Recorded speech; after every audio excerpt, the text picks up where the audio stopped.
बड़ा आश्चर्य का विषय है कि देश के 22 जगहों पर कांग्रेस पार्टी आतंकवाद के विषय में प्रेस कॉन्फ्रेंस कर रही है। जिस पार्टी का नींव तुष्टीकरण का हो और तुष्टीकरण के कारण से जिस प्रकार कांग्रेस पार्टी ने आतंकवाद का साथ दिया है, यह कहना अतिशयोक्ति नहीं होगा। जो हमने पुराने समय में भी कहा था कि कांग्रेस का हाथ आतंकवाद के साथ, जहां जहां आतंकवादी गतिविधियां हुई हैं हिंदुस्तान में, किस प्रकार तुष्टीकरण के राजनीति के कारण कांग्रेस पार्टी ने वहां आतंकवादियों का और आतंकवाद का साथ और समर्थन किया है, यह सूची बहुत लंबी है। और इस सूची में अगर सर्वप्रथम किसी उदाहरण को मुझे आपके समक्ष रखना होगा तो वो कांग्रेस की वर्तमान अध्यक्षा आदरणीय सोनिया जी जिस प्रकार फूट फूट कर रो पड़ी थी, बाटला हाउस एनकाउंटर में आतंकवादियों के लाश को देखकर स्वयं उनके मंत्री सलमान खुर्शीद ने बताया था, इसका विवरण दिया था सलमान खुर्शीद ने कि सोनिया गांधी 3 रात तक सो नहीं पाई थी और वो रोती रही थी। किस लिए रोई थी? क्योंकि आतंकवादी मारे गए थे। दुख होता है कि इस पूरे प्रक्रिया में कांग्रेस पार्टी ने जिस प्रकार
जिसने हिंदुस्तान में आतंकवादी गतिविधियों को बढ़ाने के लिए एक आइडियोलॉजिकल प्लेफील्ड का काम किया, जिसने लोगों के मन मस्तिष्क के अंदर देश के विरोध में धर्म को लेकर एक उन्माद पैदा किया, उस आतंकवादी जाकिर नायक के साथ स्वयं सोनिया गांधी खड़ी थी, क्योंकि उनके पति राजीव गांधी के नाम पे डोनेशन लिया सोनिया गांधी जी ने। इशरत जहां को कौन भूल सकता है? लश्कर-ए-तैयबा LET ने इशरत जहां को अपना स्लीपर सेल का एक यूनिट बताया। LET ने उसे आतंकवादी बताया, किंतु सोनिया जी के कहने पर तमाम कांग्रेस पार्टी उसे इनोसेंट, उसे बेकसूर बताती रही। और भारतीय जनता के उस समय गुजरात के मुख्यमंत्री और उस समय गृह मंत्री आदरणीय अमित शाह जी के ऊपर जिस प्रकार का हमला कांग्रेस पार्टी करती थी, वो हमने देखा है। उस समय इशरत जहां के सामने खड़े रहना, इशरत जहां के सामने खड़े रहना, इशरत जहां के साथ खड़े रहना, उसके नाम पर एक एम्बुलेंस भी चलाया था, शहीद इशरत जहां एम्बुलेंस सर्विस। ये तो कांग्रेस पार्टी के कारनामे हैं। और आतंकवाद को लेकर वो 22 स्थानों पर प्रेस कॉन्फ्रेंस करने की हिम्मत रखती है। यासीन मलिक, कश्मीर फाइल्स के माध्यम से वो नृशंस दृश्य जिसमें यासीन मलिक खुद बंदूक उठा करके बेगुनाह लोगों की हत्या करता है, और आपको याद होगा केवल हत्या ही नहीं करता है, प्रेस कॉन्फ्रेंस करके और साक्षात्कार अर्थात इंटरव्यू के माध्यम से कहता है कि yes I have killed Indians, मैंने हिंदुस्तानियों का अपने हाथ से खून किया है। उसके बावजूद यासीन मलिक को जिस प्रकार का पायदान यूपीए की सरकार ने दिया, तत्कालीन प्रधानमंत्री डॉक्टर मनमोहन सिंह के साथ खड़े होकर फोटो खिंचवाना, महिमा मंडित करना एक आतंकवादी का, ये हम सब ने देखा है। वो आज आतंकवाद को लेकर हमें घेरने की कोशिश कर रहे हैं। बुरहान वानी जिंदा रहे, बुरहान वानी को मारना नहीं चाहिए था। बुरहान वानी हेडमास्टर का बेटा था, बुरहान वानी गरीब परिवार से आता था। इस प्रकार के नरेटिव को कांग्रेस पार्टी ने फ्लोट किया था। बंधुओं, कोई तो कारण होगा जो हाफिज सईद जैसा कुख्यात आतंकवादी अगर किसी पार्टी से विश्व में प्यार करता है तो उस पार्टी का नाम कांग्रेस पार्टी है। उसने अपने एक इंटरव्यू में कहा था कि हिंदुस्तान में कुछ अच्छी पॉलिटिकल पार्टीज भी हैं, कुछ अच्छे पत्रकार भी हैं और कुछ अच्छे पॉलिटिकल पार्टीज भी हैं, कांग्रेस जैसे अच्छी पॉलिटिकल पार्टी। क्या कारण है जो आतंकवादी हाफिज सईद को कांग्रेस एक अच्छी पार्टी लगती थी? कोई तो कारण होगा ना, कोई तो सांठगांठ होगा। Yes, Hafiz loved Congress party because Congress protected them. Congress ने हमेशा उन्हें प्रोटेक्ट किया, हमेशा उन्हें संरक्षण दिया। इसी कारण से आतंकवादी कांग्रेस को पसंद थे और कांग्रेस को आतंकवादी पसंद करते थे। आपको याद होगा जब याकूब मेमन की फांसी हुई थी, कांग्रेस के कई नेताओं ने उस पर किस प्रकार का माहौल बनाया था। शशि थरूर अंग्रेजी में और दिग्विजय सिंह हिंदी में चिट्ठी लिखते थे। शशि थरूर और दिग्विजय सिंह ने जिस प्रकार का माहौल बनाया था कि याकूब मेमन को फांसी नहीं होनी चाहिए, और कांग्रेस पार्टी ने उसे स्टेट स्पॉन्सर्ड टेररिज्म का नाम दिया। स्टेट स्पॉन्सर्ड टेररिज्म था, एक आतंकवादी जिसको तीनों लेयर ऑफ जुडिशियल सिस्टम ने, lower court, high court, supreme court, तीनों में फांसी होती है, जो निहत्थे हिंदुस्तानियों के मौत का जिम्मेदार था। उसके लिए कांग्रेस पार्टी जिस प्रकार से खड़ी थी, स्वाभाविक रूप से यह कहना अतिशयोक्ति नहीं होगा, कांग्रेस का हाथ आतंकवादियों के साथ।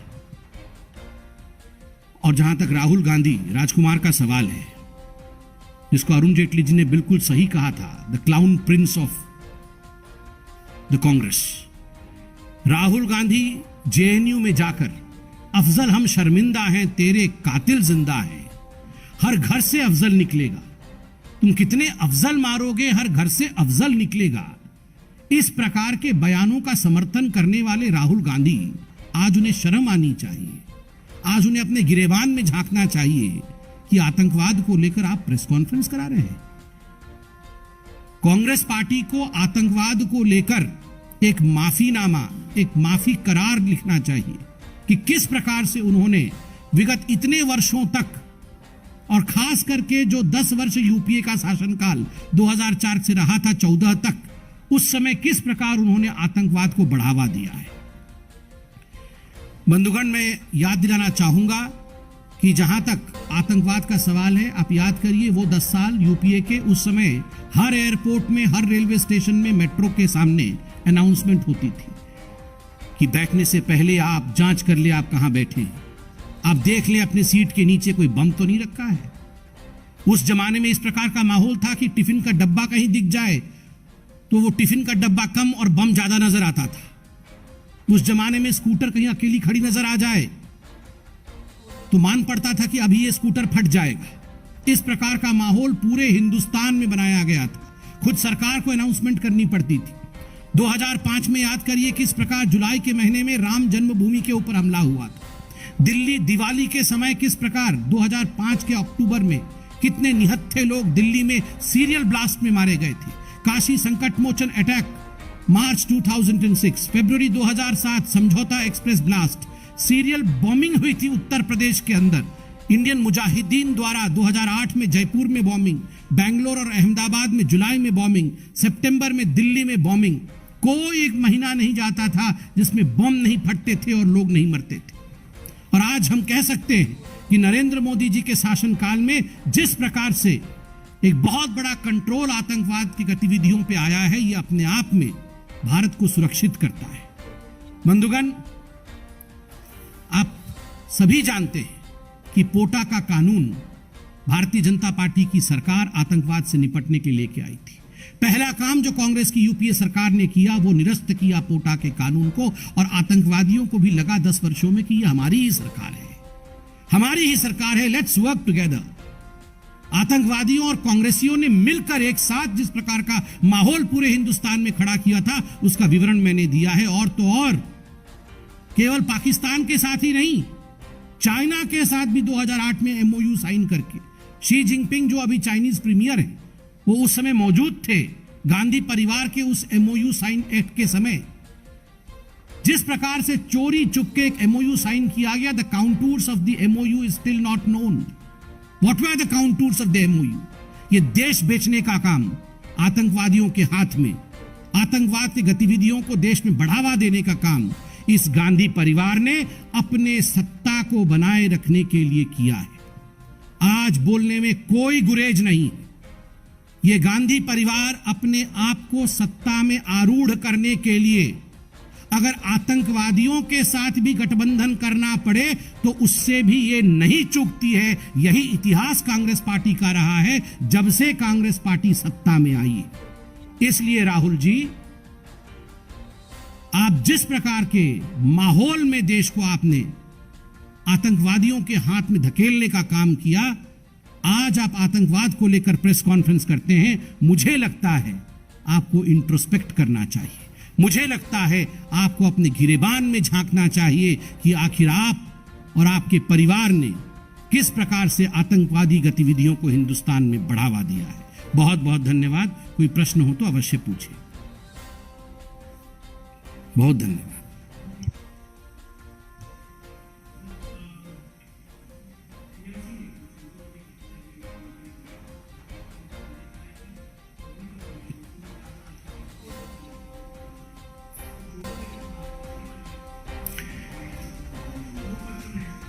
देखिए, मुझे लगता है जापान के पूर्व प्रधानमंत्री जिस प्रकार से